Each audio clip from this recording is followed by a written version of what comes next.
દાહોદ જિલ્લાના ધાનપુર તાલુકાના પીપલોદરા ગામમાં મનરેગા યોજના માત્ર કાગળ ઉપર બતાવીને લાખો રૂપિયાનો ઉચાપત કરવાનો મામલો સામે આવ્યો છે। ગરીબોના હકના પૈસા સરપંચ અને અધિકારીઓની મિલીભગતથી ખિસ્સામાં સેરવી લેવાનો આક્ષેપ છે। સરકારી ચોપડે લાખોના કામો બોલે છે, પરંતુ જમીનની હકીકત કંઈક અલગ જ સ્વરૂપ દર્શાવે છે। આટલી ગંભીર ફરિયાદ છતાં તંત્ર મુખ પ્રેરક બની બેઠું છે। ગામના સર્વે નંબર 283 અને સર્વે નંબર 297માં સામૂહિક સિંચાઈ કૂવા બનાવવાની મંજૂરી આપવામાં આવી હતી, પરંતુ સ્થળ ઉપર જઈને તપાસ કરતા ત્યાં કૂવાનું કોઈ જ નામો નિશાન જોવા મળ્યું ન હતું।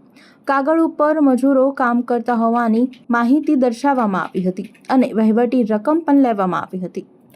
ગરીબ મજૂરોના નામે ચાલતા આ ખેલમાં સરકારી તિજોરીને લાખો રૂપિયાનું ચૂનો લગાવવામાં આવ્યો છે।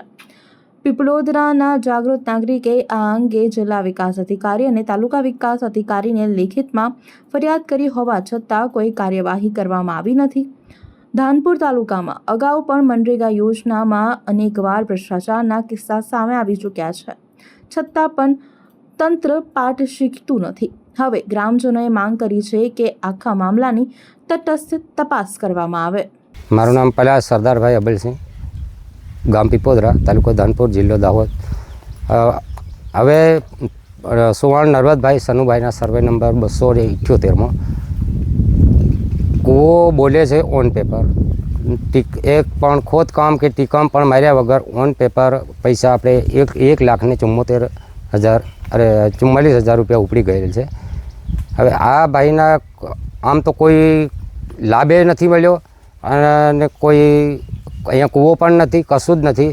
અને આવા અમારા પીપોદરા ગામની અંદર લાખો અને નહીં પણ કરોડોનો ભ્રષ્ટાચાર બોલે છે।